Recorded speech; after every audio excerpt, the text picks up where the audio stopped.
Hello students, कैसे हो आप सभी लोग। मैं Rakesh Kumar Sharma KDC educational media में आप सभी का स्वागत करता हूं। और आज का जो टॉपिक रहेगा हमारा रहेगा एसएचएम। क्या रहेगा, आपको दिख रहा होगा यहाँ पर SHM. SHM means simple harmonic motion. हमने अभी तक जितने भी टॉपिक फिजिक्स में डिस्कस किए हैं, इन सारे टॉपिक के अंदर हमने डिस्कस किया है कि जो क्वेश्चन बनते हैं, क्वेश्चन के कंसेप्ट को हमें कैसे एनालाइज करना है और जितने भी कंसेप्ट हैं उनको हमें किस तरीके से अपने हिसाब से मैनिपुलेट करके नए क्वेश्चंस फॉर्म करने की टेक्निक्स अपने को देखनी है, ठीक है। और लास्ट ईयर के क्वेश्चंस तो हम लोग डिस्कस करते ही हैं। मैं आपको साथ साथ बताता हूँ ये टॉपिक है, यहाँ से पिछली बार ऐसे क्वेश्चन बना हुआ और नेक्स्ट क्वेश्चन ऐसे बन सकता है, ठीक है। ये कैपेसिटी जो है, ये एबिलिटी जो है क्वेश्चंस को एनालाइज करने की, ये जो एक एबिलिटी है आप लोग ये एनालाइज कर सको, विजन, इसको क्या बोलते हैं कि विजन है। हम लोग ये देख सकते हैं अपने पास ये प्रॉब्लम है, सो बस फैक्टर्स चेंज करने होते हैं। अगर इस फैक्टर्स को चेंज कर देंगे दूसरे फैक्टर के ऊपर क्या फ़र्क पड़ेगा, अगर इस डायमेंशन को चेंज करेंगे दूसरी डायमेंशन के ऊपर क्या फ़र्क पड़ेगा। बस इस विजन को आपको देखना है, ये एनालाइज आपको करना है। क्वेश्चन लास्ट ईयर किस टाइप से बना था और किस टाइप से बन सकता है, क्वेश्चन कॉम्प्लिकेटेड कैसे हो सकता है और ईजिएस्ट फॉर्म में क्वेश्चन कैसे हो सकता है, ठीक है। तो चलिए हम लोग एसएचएम को डिस्कस करेंगे अभी। एसएचएम क्या कहता है, देखिए एसएचएम के अंदर क्या, अपने को पहले मोशन के बारे में जानना होगा। मैंने आपको कहा था अभी तक हम लोग जो स्टार्टिंग फिजिक्स की स्टार्टिंग हमने की है, हमने बहुत टाइप के मोशंस पढ़े। क्या पढ़े, मोशन। सबसे पहले हमने मोशन पढ़ा था जी, अगर ऐसे करके बॉडी मूव कर रही है लीनियर डायरेक्शन, तो इसको क्या बोलते थे हम लोग, लीनियर मोशन बोलते थे। अगर बॉडी अपने पास ऐसे रोटेट करने लग गई तो हम लोग क्या बोलते थे, रोटेटरी मोशन बोलते थे। लेकिन अब रोटेटरी मोशन को भी हमने अलग अलग कैटेगरी में डिवाइड किया है। वो डिवाइड कैसे किया है वो देखते हैं। देखिए सबसे पहले इसके अंदर हम जो टॉपिक डिस्कस करने वाले हैं एसएचएम में, वो टॉपिक डिस्कस करने वाले हैं पीरियोडिक मोशन क्या होता है, ऑसिलेटरी मोशन क्या होता है, इक्वेशन ऑफ एसएचएम क्या होती है, एसएचएम के अंदर कौन कौन सी इक्वेशंस होती हैं, एनर्जी ऑफ एसएचएम क्या होती है, फेजर डायग्राम क्या होता है, सिंपल पेंडुलम होता है, इसका टाइम पीरियड के बारे में पढ़ेंगे। और सिंपल पेंडुलम के टाइम पीरियड को कौन कौन से फैक्टर्स अफेक्ट करते हैं, किस फैक्टर को चेंज करने पर क्या उसके अंदर बदलाव आएगा टाइम पीरियड में, वो देखेंगे। टाइप ऑफ ऑसिलेशन के बारे में पढ़ेंगे, ऑसिलेशन के कितने टाइप होते हैं, time period in various conditions, अलग अलग कंडीशंस में अलग अलग सिचुएशंस, जैसे स्प्रिंग ले लेते हैं, वाटर ले लेते हैं हम लोग, अर्थ कोर ले लेते हैं, ऐसे अलग अलग सिचुएशंस आपको देगा। उस सिचुएशन में आप लोगों को टाइम पीरियड कैलकुलेट करना होगा, ठीक है। तो पहले टॉपिक पीरियडिक और ऑसिलेटरी मोशन को बोलते हैं। देखिए पीरियडिक मोशन क्या होता है, एक नाम से पता चल रहा है पीरियड। अगर कोई भी बॉडी किसी भी ऑब्जेक्ट के अराउंड में ऐसे घूमती है और एक फिक्स पीरियड के बाद में अपने मोशन को क्या करती है, रिपीट करती है। जैसे अर्थ है, अर्थ सन के अराउंड में ऐसे करके घूमती है, एक साल के बाद अपने मोशन को रिपीट करती है, एक साल में एक चक्कर कंप्लीट कर लेती है। तो एक साल क्या हो गया, अर्थ का टाइम पीरियड हो गया। तो ऐसे मोशन जहाँ पर बॉडी क्या कर लेती है, किसी भी एक फिक्स ऑब्जेक्ट हो या फिर फिक्स एक्सिस को, उसके अराउंड में बॉडी ऐसे रोटेट करेगी, that motion is periodic motion. लेकिन क्या होता है, अपने पास एक मीन पोजीशन होती है। क्या होती है, मीन पोजीशन होती है। मीन पोजीशन के टू एंड फ्रो अगर कोई बॉडी ऐसे मूव करेगी, टू एंड फ्रो मीन्स आगे पीछे, क्या करेगी, आगे पीछे ऐसे करके वाइब्रेट करता है। अपने वाइब्रेट करती हुई बॉडी देखी होगी। तो कोई बॉडी अगर ऐसे करके वाइब्रेट करती है, मतलब कोई भी मीन पोजीशन के इसके अबाउट में टू एंड फ्रो मोशन करती है, आगे पीछे मोशन करती है, इसको बोलते हैं हम लोग ऑसिलेटरी मोशन। तो पीरियडिक मोशन और ऑसिलेटरी मोशन में एक डिफरेंट होता है कि ऑसिलेटरी मोशन में body to and fro move करती है, इसमें एक साइकिल कंप्लीट करती है। साइकिल तो इसके अंदर भी कंप्लीट करती है, लेकिन टू एंड फ्रो मोशन होता है, इसमें टू एंड फ्रो मोशन नहीं होता है। लेकिन यहाँ पर भी एक फिक्स इंटरवल ऑफ टाइम के बाद बॉडी अपने ऐसे रिपीट करेगी अपने मोशन को। यहाँ पर भी फिक्स टाइम ऑफ इंटरवल के बाद बॉडी अपने मोशन को क्या करेगी, रिपीट करेगी। तो दोनों के अंदर कॉमन चीज़ क्या हो गया, फिक्स टाइम ऑफ इंटरवल हो गया। क्या हो गया, फिक्स टाइम ऑफ इंटरवल। आपको एक थ्योरेटिकल क्वेश्चन याद रखना है कि ऑसिलेटरी मोशंस पीरियडिक मोशन हो सकते हैं। ये एक नंबर का क्वेश्चन है, पेपर में आता है कि all oscillatory motions are periodic motion. क्या है, all oscillatory motions are periodic motion but not vice versa, not vice versa. Vice versa का मतलब क्या है, सभी ऑसिलेटरी मोशन पीरियडिक मोशन हो सकते हैं, लेकिन सभी पीरियडिक मोशन ऑसिलेटरी मोशन नहीं हो सकते हैं। क्या याद रखना है आपको, all the oscillatory motions are periodic motion but all periodic motions are not the oscillatory motion. ठीक है, एक नंबर का क्वेश्चन बनता है, आपको A B C D किसी भी स्टेटमेंट में दे सकता है, फिर आपको पूछ सकता है कि कौन सा स्टेटमेंट सही है। मान लेते हैं पहला स्टेटमेंट उसने देख दिया कि all periodic motion are oscillatory motion, second देख दिया और oscillatory motions are periodic motion, third में दे दिया और oscillatory motions are not periodic motion, fourth में दे दिया सॉरी और periodic motions are not oscillatory motions. इस टाइप से दे देगा। तो आपको बस एक ही स्टेटमेंट याद रखना है, all oscillatory motions are periodic motion. अब जो अपने पास SHM होता है, क्या होता है, ये जो अपने पास SHM होता है, SHM एक ऑसिलेटरी मोशन है, पर it is called special type of periodic motion. Periodic motion क्यों, फिक्स पीरियड के बाद में अपने मोशन को क्या करेगा, ये रिपीट करेगा। क्या करेगा, रिपीट करेगा। इसका सबसे बेस्ट एग्जाम्पल हम लोग पढ़ेंगे SHM में सिंपल पेंडुलम। क्या पढ़ेंगे, सिंपल पेंडुलम पढ़ेंगे। सिंपल पेंडुलम की एनालिसिस करके मैं आपको बताऊंगा क्या होती है, टाइम पीरियड कैसे निकालते हैं, अलग अलग फैक्टर्स कैसे चेंज करते हैं, लेंथ के ऊपर टाइम कैसे डिपेंड करता है, या फिर जी के ऊपर टाइम कैसे डिपेंड करता है, या फिर मास के ऊपर टाइम कैसे डिपेंड करता है, सारे फैक्टर्स देखेंगे। तो इसका जो बेस्ट एग्जाम्पल माना जाता है एसएच का, इसका बेस्ट एग्जाम्पल माना जाता है पेंडुलम। क्या माना जाता है, पेंडुलम माना जाता है इसका बेस्ट एग्जाम्पल। ठीक है, तो आपको क्या समझ में आया, पहली चीज़ तो समझ में आई सभी ऑसिलेटरी मोशन पीरियोडिक मोशन हो सकते हैं। ठीक है, लेकिन ऑल पीरियोडिक मोशन ऑसिलेटरी नहीं हो सकते, पहली चीज़। दूसरी चीज़ क्या होती है, SHM अपने पास क्या है, ऑसिलेटरी मोशन है। क्या है, ऑसिलेटरी मोशन है, लेकिन ये special type of periodic motion है तो ये ऑसिलेटरी मोशन का टाइम, लेकिन क्या है, special type of periodic motion है। अब SHM की इक्वेशन क्या होगी, इक्वेशन देखते हैं। SHM को हम लोग मैथमेटिकल फॉर्म में डिफाइन क्या करेंगे। अपना मोटो सिर्फ एक ही होता है कि कंटेंट की डेफिनेशन समझें, डेफिनेशन समझो और उसको मैथमेटिकल फॉर्म में लिखें। किस फॉर्म में लिखें, मैथमेटिकल एक्सप्रेशन क्या हो सकता है, इसका मैथमेटिकल एक्सप्रेशन देखें। तो देखो, मैं कहता हूँ कि अपने पास कोई भी वेव होती है, क्या होती है, कोई भी वेव होती है, ऐसे करके। इसको हम आगे साउंड एंड वेव में बढ़िया से डिटेल में पढ़ेंगे क्या होता है, ऐसे करके। ठीक है, इसने यहाँ से चलना शुरू किया, यहाँ से चली होगी, तो ये पार्टिकल चलता है, ऐसे करके गया होगा, तो पार्टिकल यहाँ पर गया, मैक्सिमम हाइट एम्पलीट्यूड होगा, फिर लौट के आया होगा, फिर मीन पोजीशन पर आया, फिर ये नीचे गया नेगेटिव में, ऐसे करके मैक्सिमम हाइट तक गया, फिर लौट के यहाँ पर आ गया, एक साइकिल कंप्लीट होगी। इसके बाद में क्या करेगा, पार्टिकल अपने मोशन को रिपीट करेगा। क्या करेगा, इसके बाद में अपने मोशन को रिपीट करेगा। तो हम इसको क्या मानते हैं, एक साइकिल हो गई। क्या हो गई, ये एक साइकिल कंप्लीट हो गई यहाँ पर। ऐसे इसको क्या मानेंगे, ये सेकंड साइकिल होगी। तो कोई भी पार्टिकल मूव करता है तो SHM की बात करते हैं। SHM में क्या होता है, जैसे मैं सिंपल पेंडुलम यहाँ पर बना देता हूँ। ठीक है, ये क्या होगा, पेंडुलम का मीन पोजीशन हो गया। क्या हो गया, मीन पोजीशन हो गया। अब मैं सिंपल पेंडुलम को यहाँ पर ले जाता हूँ, ऐसे करके जाएगी, यहाँ से फिर ऐसे करके जाएगी। ये तो होता है अपने पास। तो मान लेते हैं ये तो मीन पोजीशन थी, पेंडुलम का बॉब यहाँ पर आ गया और पेंडुलम का बॉब यहाँ पर आ गया। It is the condition. ये एंगल थीटा मान लेते हैं, थीटा एंगल से ये मूव कर रही होगी। अब ये मीन पोजीशन है, यहाँ से ये चली ऐसे, तो मैक्सिमम डिस्टेंस, यहाँ से फिर लौट के ओरिजिनल पोजीशन पर आई, फिर ये दूसरी डायरेक्शन हो गई, मैक्सिमम डिस्टेंस, फिर ओरिजिनल पोजीशन पर, एक साइकिल कंप्लीट हो गया। सिंपल पेंडुलम का एक साइकिल कंप्लीट कितने में होता है, 2 सेकंड में होता है। किस में होता है, 2 सेकंड में। यहाँ से यहाँ तक जाएगी, लौट के आएगी 1 सेकंड, फिर यहाँ तक जाएगी, लौट के आएगी 1 सेकंड। तो ये जो इक्वेशन है इसी को रिप्रेजेंट कर रहा है। ये मीन पोजीशन रही होगी, ये क्या है, मीन पोजीशन। ये मीन पोजीशन है मेरे पास। ठीक है, मीन पोजीशन, मीन पोजीशन से ये डिस्प्लेसमेंट हो गया मैक्सिमम डिस्प्लेसमेंट। इस डिस्प्लेसमेंट को आप वाई लिखते हैं, या फिर मैक्सिमम डिस्प्लेसमेंट को हम बोलते हैं एम्पलीट्यूड। क्या बोलेंगे, एम्पलीट्यूड। एम्पलीट्यूड क्या होता है, वेवलेंथ क्या होती है, फ्रीक्वेंसी क्या होती है, टाइम पीरियड क्या होता है, फेज क्या होता है, ये सारे डिटेल में देखेंगे हम लोग साउंड एंड वेव, जो अगले वाला चैप्टर है। यहाँ पर सिर्फ SHM की बात करेंगे हम लोग। ठीक है, या फिर अभी देख लेंगे वेव, इसके बाद में देख लेंगे क्या होता है। तो देखिए, यहाँ से ये मेन पोजीशन है, यहाँ से वो इतना हाइट पर गया तो मैक्सिमम डिस्प्लेसमेंट है। मैक्सिमम डिस्प्लेसमेंट को क्या बोलते हैं, एम्पलीट्यूड। वैसे डिस्प्लेसमेंट को रिप्रेजेंट किससे किया जाता है, वाई से रिप्रेजेंट किया जाता है। It is the displacement. और ए को क्या बोलते हैं, एम्पलीट्यूड बोलते हैं। Maximum displacement of the particle या फिर Bob from the mean position.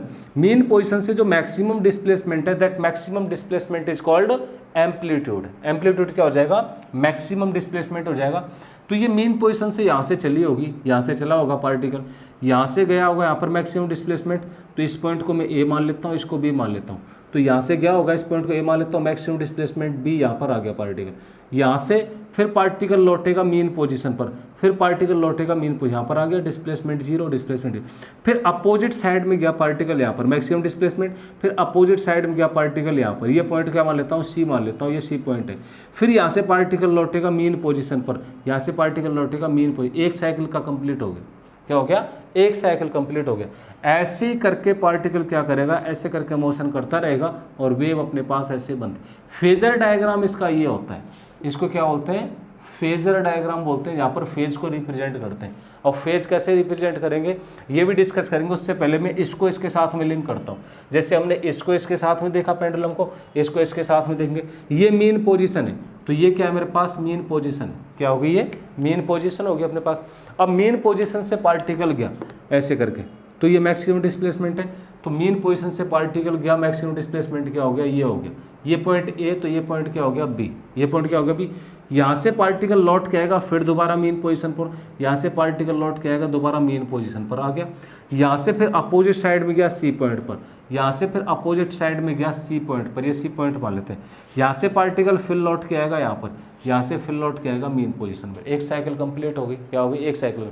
या तो इस डायग्राम में देख लें या फिर इस डायग्राम में देख लें, दोनों डायग्राम में एसएचएम को हम लोग रिप्रेजेंट करते हैं। This diagram is the wave equation होती है और this diagram is the phasor diagram. क्या बोलते हैं इसको, फेजर डायग्राम बोलते हैं। तो मेरे को पार्टिकल बीच में कहीं चाहिए था, मान लेते हैं वो मेरा यहाँ पर है, क्या है, यहाँ पर आ गया वो मेरा, यहाँ पर कुछ भी एंगल रहा होगा, मान लेते हैं थीटा एंगल है अपने पास, थीटा डैश था पहला, ये थीटा है। तो यहाँ पर जो ये नेट डिस्प्लेसमेंट है, ये डिस्प्लेसमेंट को हमें मैथमेटिकल फॉर्म में लिखना है। क्या, हमें किसी भी टाइम पर डिस्प्लेसमेंट चाहिए, किसी भी टाइम पर अपने को एम्पलीट्यूड चाहिए या फिर कुछ भी चाहिए अपने को, हम अगर वो निकालेंगे तो मैथमेटिकल एक्सप्रेशन में कैसे लिखेंगे। तो मैंने क्या कर लिया, मान लेते हैं मीन पोजीशन से चला होगा, ये एक्सट्रीम पोजीशन पर नहीं पहुंचा, मीन पोजीशन जो एक्सट्रीम पर नहीं, बीच में कहीं गया, बीच में किसी पॉइंट पर निकालते हैं, बीच में इस पॉइंट पर मान लेता हूँ। क्या है, मेरे पास इस पॉइंट पर आ गया होगा, ए ओ पॉइंट मान लेता हूँ इसको, कहाँ पर आ गया, इस पॉइंट पर। अब मेरे को ये डिस्प्लेसमेंट चाहिए, देखिए यहाँ पर था मेरे पास मीन पोजीशन में डिस्प्लेसमेंट जीरो है, मीन पोजीशन पर डिस्प्लेसमेंट जीरो, जैसे ही करके ऐसे जाएगा डिस्प्लेसमेंट बढ़ता जाएगा इसका, जैसे जाएगा डिस्प्लेसमेंट, और जब यहाँ पर आ जाएगा तो डिस्प्लेसमेंट क्या बन जाएगा, ये। तो y इजिकल टू में किसके हो जाता है, a के बराबर। मैक्सिमम डिस्प्लेसमेंट y a के बराबर हो जाता है, इसको क्या बोलते हैं, एम्पलीट्यूड बोलते हैं। मैंने स्टार्टिंग में बताया था मैक्सिमम डिस्प्लेसमेंट क्या होगा मेरे पास, एम्पलीट्यूड आ जाएगा। क्या आ जाएगा, एम्पलीट्यूड। तो ये क्या गया, एम्पलीट्यूड। लेकिन मेरे को ये किसी भी जनरल पॉइंट पर डिस्प्लेसमेंट चाहिए। क्या चाहिए, जनरल पॉइंट पर डिस्प्लेसमेंट चाहिए, किसी भी जनरल टाइम पर डिस्प्लेसमेंट चाहिए। तो मेरे को y चाहिए, तो मैं साइन थीटा लगा देता हूँ यहाँ पर। तो sine theta is equal to में क्या हो जाएगा, y ओवर में एम्पलीट्यूड, ये जो मैक्सिमम डिस्प्लेसमेंट तो ए ही रहेगा, रेडियस के बराबर है तो ये सारी जगह, तो y is equal to y by a हो जाएगा, sine theta y by a. तो y इज इक्वल टू में क्या हो जाएगा, a sine theta, y is equal to में क्या आ जाएगा, a साइन थीटा आ जाएगा। तो y इज इक्वल टू में जब a साइन थीटा आ गया, मैंने रोटेशनल मोशन में आपको एक चीज़ बताई थी कि angular velocity is equal to में d theta by d t होती है। डिस्कस किया था मैंने रोटेशनल मोशन में, क्या डिस्कस किया था कि angular velocity is equal to में d theta by d t होती है। तो यहाँ पर एंगुलर वेलोसिटी को थीटा बाई टाइम लिख सकता हूँ मैं, यहाँ पर बिल्कुल लिख दिया भाई। यहाँ से मेरे को थीटा की वैल्यू चाहिए तो ओमेगा टी आ जाएगी, ओमेगा टी आ जाएगी। अब आप कहोगे जी आपने इस फॉर्म में इसको लिखा क्यों, इस फॉर्म में मैंने इसलिए लिखा ताकि मैं टाइम भी कैलकुलेट कर सकूँ। मैंने एक रिलेशन ये भी तो पढ़ा है, ओमेगा इज इक्वल टू क्या होता है, 2π/t होता है। तो अगर मैं ओमेगा की जगह 2π/t पुट कर दूंगा इक्वेशन में तो मेरे पास टाइम भी आ जाएगा, टाइम भी कैलकुलेट कर सकता हूँ आसानी से। तो ठीक है, मैंने ओमेगा को थीटा को ओमेगा से चेंज कर दिया, theta is equal to omega t. तो ये इक्वेशन क्या बन जाएगी मेरे पास, y इज इक्वल टू में a sine omega t. It is the equation of the displacement of the particle. Particle के डिस्प्लेसमेंट की इक्वेशन है, वेव के डिस्प्लेसमेंट की इक्वेशन नहीं है, क्योंकि वेव तो अपनी ऐसे जा रही है तो वेव का डिस्प्लेसमेंट कैसे होगा, ऐसे होगा। लेकिन ऐसे करके जो होगा इस मीन पोजीशन के ऊपर नीचे, मीन पोजीशन के ऊपर नीचे जो डिस्प्लेसमेंट होगा किसका होगा, पार्टिकल का डिस्प्लेसमेंट होगा। यहाँ तक समझ में आ गया सभी को, कोई डाउट है तो बताएंगे, आ गया होगा सबको। देखिए दोबारा देख लेते हैं, ये मेरे पास मीन पोजीशन है, डिस्प्लेसमेंट जीरो है, मीन पोजीशन है, डिस्प्लेसमेंट जीरो है। इस डायग्राम में मीन पोजीशन है, डिस्प्लेसमेंट जीरो। यहाँ से बोव गया मैक्सिमम डिस्प्लेसमेंट यहाँ पर हो गया, यहाँ से बोव गया मैक्सिमम डिस्प्लेसमेंट बी पॉइंट पर, मैक्सिमम डिस्प्लेसमेंट बी पॉइंट पर। यहाँ से फिर दोबारा लौट के आएगा मीन पोजीशन पर, दोबारा लौट के आएगा मीन पोजीशन पर, दोबारा लौट के आएगा मीन पोजीशन पर यहाँ पर। ठीक है, यहाँ से फिर ये अपोजिट डायरेक्शन में गया सी पॉइंट पर मैक्सिमम डिस्प्लेसमेंट, अपोजिट डायरेक्शन में गया सी पॉइंट पर मैक्सिमम डिस्प्लेसमेंट, अपोजिट डायरेक्शन में गया सी पॉइंट पर मैक्सिमम डिस्प्लेसमेंट। यहाँ से दोबारा लौट के आएगा ए पॉइंट पर, दोबारा लौट के गया ए पॉइंट मीन पोजीशन पर, दोबारा लौट के गया ए पॉइंट मीन पोजीशन पर। तो क्या हो गया अपने पास, 4 पार्ट हो गए। 4 पार्ट कौन से, ये पहला हो गया मैक्सिमम, ये दूसरा, ये तीसरा, ये चौथा। ये तो होगा पहला जाने का और दूसरा वापस आने का, तीसरा जाने का, चौथा वापस आने का। पहला ये हो गया अपने पास, दूसरा ये हो गया, तीसरा ये हो गया, चौथा ये हो गया। Cycle is completed. क्या होगी, साइकिल कंप्लीटेड हो जाएगी। तो ऐसे करके वेव को रिप्रेजेंट करते हैं। तो हमने इस सब से क्या निकाला, mathematical expression for the displacement of the particle. ये जो पार्टिकल है वो ऐसे करके जो डिस्प्लेसमेंट कर रहा है मीन पोजीशन से, तो वेव की फॉर्म में ये हो गया और इस फेजर डायग्राम की फॉर्म में ये हो गया। तो यहाँ से हमने इसका मैथमेटिकल एक्सप्रेशन निकाल लिया। किसी भी टाइम पर अपने को क्या चाहिए, किसी भी टाइम पर डिस्प्लेसमेंट चाहिए अपने को, तो हम कैसे निकालेंगे, ऐसे निकालेंगे। ठीक है, अब ये कैपिटल टी मैंने ओमेगा इक्वल टू में 2π/t हो गया, तो इसका मतलब हो गया है 2π ट्रेवल करने में लिया गया टाइम। तो 2π क्या होता है, 360 डिग्री। तो यहाँ से पार्टिकल ऐसे जब कंप्लीट साइकिल कर लेगा तो कितना टाइम लिया गया होगा। तो टाइम मतलब ये कैपिटल टी क्या है, यहाँ से यहाँ तक की टाइम है। तो और यहाँ से यहाँ तक की वो एंगल क्या बता रहा है, ये 2π, साइकिल का 2π, ये पाई हो जाएगा, ये कितना हो जाएगा π/2। आपने पढ़ा होगा यहाँ से यहाँ तक π/2, टोटल पाई, टोटल क्या हो जाएगा अपने पास यहाँ से यहाँ तक 2π। तो 2π डिस्टेंस चलने में चला गया टाइम, क्या हो गया अपने पास, टाइम पीरियड होगा। Time taken by the particle to complete 1 cycle. एक साइकिल कंप्लीट करने में जो टाइम पार्टिकल लेगा वो क्या हो जाएगा मेरे पास, कैपिटल टी हो जाएगा। किसी को कोई डाउट इसमें, कोई डाउट नहीं। चलो रफ करता हूँ, इसको लेकर के हम लोग आगे बढ़ते हैं। ठीक है, अपने पास एक मैथमेटिकल एक्सप्रेशन आ गया, इस मैथमेटिकल एक्सप्रेशन को लेकर के हम लोग आगे बढ़ेंगे अभी। ठीक है, चलिए इसको मैं अभी रफ कर देता हूँ अभी के लिए। फेजर डायग्राम आपको बताऊंगा अभी फेज क्या होता है। ठीक है, इसको डिटेल में तो अगली उसमें देखेंगे। तो देखिए हमने क्या पढ़ा, y इजिकल टू में क्या हो गया, a sin ओमेगा टी हो गया। This is the displacement of particle, displacement of particle from mean position. Mean position से पार्टिकल का डिस्प्लेसमेंट क्या है। ठीक है, अब मेरे को पार्टिकल की वेलोसिटी चाहिए। क्या चाहिए, पार्टिकल की वेलोसिटी चाहिए। तो पार्टिकल की वेलोसिटी चाहिए तो हमने वेलोसिटी का एक्सप्रेशन क्या पढ़ा है, वेलोसिटी इज इक्वल टू में क्या होता है, dy/dt। तो dy/dt चाहिए, y क्या होता है मेरे पास, a sin omega t. Y is equal to क्या, a sin ओमेगा टी, ये क्या हो जाएगा dt। तो वेलोसिटी इज इक्वल टू में a तो कांस्टेंट है, बाहर आ जाएगा, d ओवर में sin ओमेगा टी ओवर में dt। ठीक है, तो v इज इक्वल टू में a साइन थीटा का क्या होता है, कॉस थीटा, लेकिन टाइम के रेस्पेक्ट में कर रहे हैं, ओमेगा कांस्टेंट, तो a omega cos omega t क्या आ जाएगा, a omega cos omega t. It is the mathematical expression for the velocity of the particle. Wave की वेलोसिटी नहीं, वेव की वेलोसिटी आगे पढ़ेंगे, पार्टिकल की बात करें, क्योंकि पार्टिकल मूव कर रहा था ना, तो वैसे हमें पार्टिकल की वेलोसिटी की इक्वेशन ये होगी। हमने एक मैथमेटिक्स में एक्सप्रेशन पढ़ा है, और वो एक्सप्रेशन क्या होता था, वो एक्सप्रेशन ये होता था अपने पास 1 - के साइन स्क्वायर थीटा, इसका under root is equal to में कॉस थीटा होता था, या फिर sine square theta plus cos square theta 1, तो कॉस स्क्वायर थीटा 1 - के साइन स्क्वायर थीटा, तो कॉस थीटा चाहिए तो 1 - के साइन स्क्वायर थीटा, तो कॉस थीटा की जगह पर हम ये लिख सकते हैं, तो क्या हो जाएगा मेरे पास a ओमेगा 1 - के sine square omega T. Theta की जगह ही तो ओमेगा लिखते हैं, हम ओमेगा टी लिखते हैं, अभी बताया था। चलो हमने क्या कर लिया, इसको यहाँ पर पुट कर दिया, तो ये इक्वेशन बन गई। ए को मैं अंदर ले जाता हूँ, तो क्या बन जाएगा, a स्क्वायर माइनस के a square sine square omega t, ये बन गया अंडर रूट में। अब देखिए a साइन ओमेगा टी तो डिस्प्लेसमेंट होता था, तो a square sine square omega t क्या हो जाएगा, डिस्प्लेसमेंट का स्क्वायर मतलब y स्क्वायर। देखिए a साइन ओमेगा टी तो y है, इसका स्क्वायर कर दूंगा तो y स्क्वायर, इसका स्क्वायर ही तो y स्क्वायर, तो क्या बन जाएगा मेरे पास, ओमेगा इज इक्वल टू में a स्क्वायर माइनस के y स्क्वायर। ये वेलोसिटी होगी पार्टिकल की डिस्प्लेसमेंट की फॉर्म में। तो पार्टिकल की वेलोसिटी के दो एक्सप्रेशन आ गए अपने पास। दो एक्सप्रेशन कैसे, पहला एक्सप्रेशन तो आ जाएगा अपने पास ये cos theta cos omega T की फॉर्म में, और ये एक्सप्रेशन किस की फॉर्म में आ जाएगा, डिस्प्लेसमेंट की फॉर्म में। तो आप देख लीजिएगा क्वेश्चन में किस टाइप से पूछा है आपको। अगर थीटा की फॉर्म में पूछा है तो वेलोसिटी की ये इक्वेशन होती है, डिस्प्लेसमेंट की फॉर्म में पूछा है तो वेलोसिटी की ये इक्वेशन होती है। किसी को कोई डाउट यहाँ पर, कोई डाउट नहीं होना चाहिए, ठीक है। तो डिस्प्लेसमेंट की ये इक्वेशन होगी, वेलोसिटी की ये इक्वेशन होगी। इन इक्वेशंस को मैं यहाँ पर लिख दूँ, बाद में कंपेयर कर लेंगे। तो इसको हटा देता हूँ मैं, यहाँ पर मैं लिख देता हूँ वेलोसिटी की इक्वेशन। ये तो डिस्प्लेसमेंट की इक्वेशन लिखी हुई है, वेलोसिटी की इक्वेशन। और आगे मेरे पास वेलोसिटी क्या होती है, मेरे पास dy बाई dt, क्या आ गई मेरे पास a omega cos omega T, या फिर वेलोसिटी इक्वल टू क्या हो गया मेरे पास ओमेगा a स्क्वायर माइनस के वाई स्क्वायर का अंडर रूट। सेकेंड एक्सप्रेशन, ठीक है। फर्स्ट डिस्प्लेसमेंट हो गया, सेकेंड वेलोसिटी। अब तीसरा अपने को पार्टिकल का एसिलरेशन और चाहिए। क्या चाहिए, पार्टिकल का एसिलरेशन चाहिए। देखिए एसिलरेशन क्या होगा पार्टिकल का, इसको रफ कर दूं, लिख लिया होगा सबने, बिल्कुल आराम से पढ़ेंगे। बहुत ही प्यारा सा कंसेप्ट है, ठीक है, बहुत ही प्यारा सा कंसेप्ट है, बिल्कुल आराम से डिस्कस करेंगे इसको। मैंने क्या पढ़ा अभी, पार्टिकल की वेलोसिटी।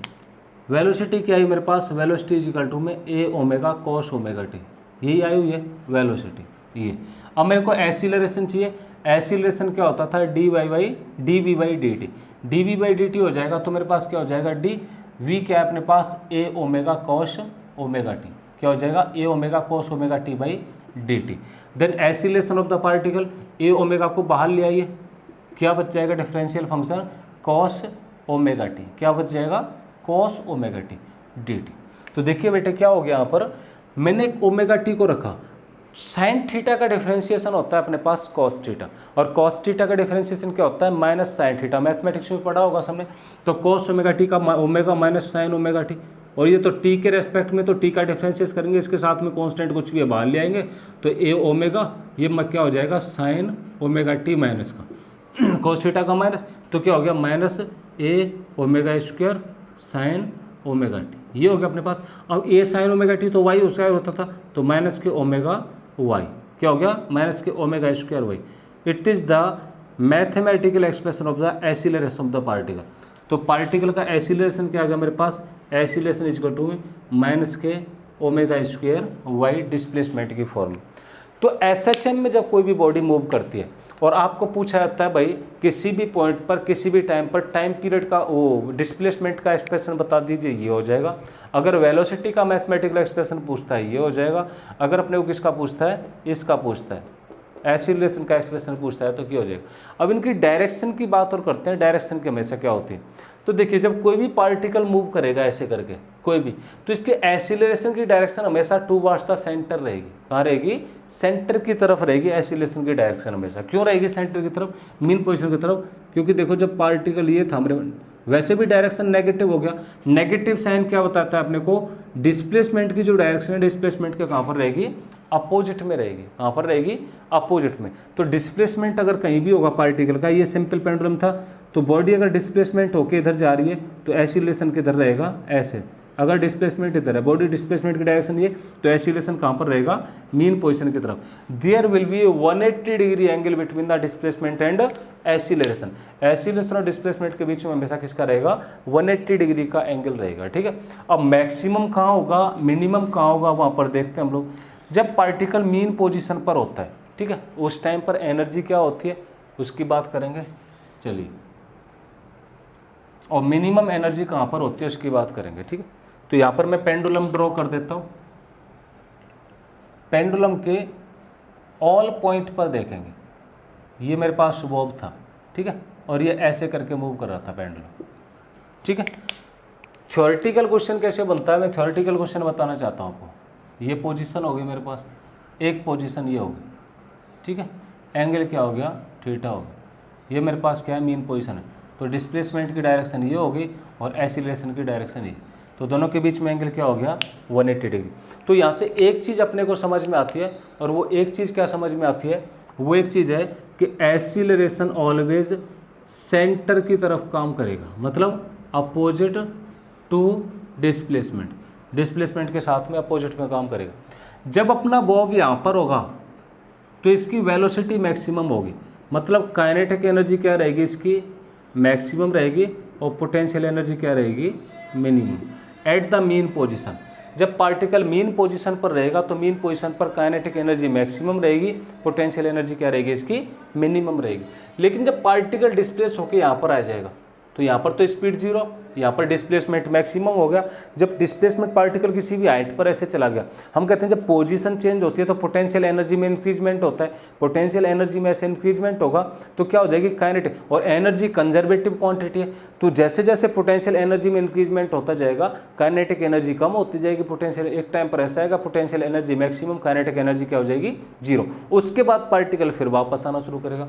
तो यहाँ पर पोटेंशियल एनर्जी होती है अपने पास, काइनेटिक एनर्जी क्या हो जाती है, जीरो हो जाती है या फिर मिनिमम। जैसे यहाँ पर पोटेंशियल एनर्जी मिनिमम लिख दी, इसको जीरो भी लिख सकते हैं क्योंकि ये तो बेस पॉइंट मान रखा है हमने। क्या मान रखा है, बेस पॉइंट। तो मीन पोजीशन की बात करते हैं, यहाँ सिर्फ काइनेटिक एनर्जी होती है पार्टिकल के पास, पोटेंशियल एनर्जी क्या होती है, जीरो। यहाँ पर पोटेंशियल एनर्जी होती है और काइनेटिक एनर्जी क्या होती है अपने पास, zero at the extreme position. Highest point पर सिर्फ काइनेटिक एनर्जी जीरो रहेगी, पोटेंशियल एनर्जी अपने पास कुछ वैल्यू है। यहाँ पर मीन पोजीशन पर पोटेंशियल एनर्जी जीरो है, काइनेटिक एनर्जी के अपने पास कुछ वैल्यू है। अब ये एनर्जी होती क्या है, इस एनर्जी को देखते हैं। ठीक है, एनर्जी का मैथमेटिकल एक्सप्रेशन क्या होता है। तो देखिए पोटेंशियल एनर्जी की बात करते हैं, स्प्रेंगे। पोटेंशियल एनर्जी का फॉर्मूला होता है अपने पास, energy stored in the system होता है हाफ के एक्स स्क्वायर, और एक्स क्या अपने पास डिस्प्लेसमेंट है, एक्स क्या होता है, डिस्प्लेसमेंट है अपने पास। ठीक है, तो देखिए अगर ये डिस्प्लेसमेंट हो गया एक्स स्क्वायर, तो ये तो अपने पास मैक्सिमम, इसकी मैक्सिमम की बात करेगा तो हाफ के ए स्क्वायर हो जाएगी। क्या हो जाएगी, हाफ के ए क्या हो गया अपने पास, एम्पलीट्यूड। जब पोटेंशियल एनर्जी मैक्सिमम की बात करेंगे, पोटेंशियल एनर्जी मैक्सिमम कहाँ होगी, जहाँ डिस्प्लेसमेंट मैक्सिमम, और डिस्प्लेसमेंट मैक्सिमम किसके बराबर होता है, एम्पलीट्यूड के बराबर होता है। तो इसको के एक्स स्क्वायर या फिर के वाई, डिस्प्लेसमेंट तो वाई था ना, ये स्प्रिंग के केस में पढ़ा होगा, energy stored in the system. तो energy stored in the system ये होती है, तो मैक्सिमम एनर्जी क्या हो जाएगी, ये हो जाएगी अपने पास। ठीक है, अब मैं आपको एक छोटा सा रिलेशन बताऊंगा, वो याद रखना है। अपने पास क्या होता है, जो एंगुलर वेलोसिटी होती है अंडर रूट ऑफ के बाई एम के होती है। किसके होती है, अंडर रूट ऑफ के बाई एम के होती है। ठीक है, एक सेकंड आपको एक क्वेश्चन बताता हूँ, पेपर में आया हुआ है। क्वेश्चन पेपर में ये आया हुआ है, what is the relation between the angular velocity and mass of the Bob. Angular velocity और मास के बीच में रिलेशन क्या रहेगा आपस में, ये रिलेशन बताना है अपने को। तो कौन सा रिलेशन रहेगा अपने पास, ये रिलेशन रहेगा। ये पेपर में आया हुआ क्वेश्चन है, नेवी के पेपर में आया हुआ क्वेश्चन है, व्हाट इज द रिलेशन, या फिर ऐसे करके रिलेशन दे देगा, फिर दे देगा which of the following is correct. तो यहाँ से ओमेगा की वैल्यू तो ये हो गई अपने पास, तो के की वैल्यू अगर मैं निकालना चाहूँगा तो के की वैल्यू क्या आ जाएगी, तो omega square is equal to में के बाई एम आ जाएगी। तो के की वैल्यू क्या आ जाएगी, ओमेगा स्क्वायर बाई एम आ जाएगी, सॉरी मल्टीप्लाई में आएगा एम, क्या आ जाएगा, मल्टीप्लाई में। ये क्या लिखा हुआ है, के बाई एम लिखा हुआ है, तो एम इधर मल्टीप्लाई में आ जाएगा, ओमेगा स्क्वायर एम आ जाएगी। मैं के की वैल्यू को उठा के यहाँ पर पुट कर दूँ, के की वैल्यू को उठा के पुट कर देता हूँ, तो पोटेंशियल एनर्जी मेरे पास आ जाएगी half omega square m a square. ये तो ए स्क्वायर था ही अपने पास, तो क्या आ जाएगा, half omega square a square into में m. It is the expression for the potential energy. किसका एक्सप्रेशन है, पोटेंशियल एनर्जी का एक्सप्रेशन। अगर मेरे को काइनेटिक एनर्जी चाहिए तो देखो पोटेंशियल एनर्जी तो ये आ गई, काइनेटिक एनर्जी कैसे निकालूंगा, यहाँ पर इनको रफ कर देता हूँ तीनों इक्वेशन से, या फिर मैं ऊपर से रफ कर देता हूँ इसको। ठीक है, तो देखिए काइनेटिक एनर्जी अगर मेरे को निकालनी है तो काइनेटिक एनर्जी क्या आ जाएगी, काइनेटिक एनर्जी का फॉर्मूला होता है हाफ एम वी स्क्वायर, यही होता है। तो kinetic energy half m. Velocity कहाँ से लाएंगे, वेलोसिटी अपने पास ये है, तो वेलोसिटी की ये वैल्यू है, इस वैल्यू को उठा के मैं क्या कर देता हूँ, यहाँ पर रख देता हूँ, यहाँ पर इस वैल्यू को उठा के रख देता हूँ, तो क्या हो जाएगा, omega square a square minus के वाई स्क्वायर, यही हो जाएगा ए स्क्वायर। तो क्या फॉर्मूला बन गया मेरे पास, half m omega square a square minus Y square, ये हो गया मेरे पास काइनेटिक एनर्जी का मैथमेटिकल एक्सप्रेशन।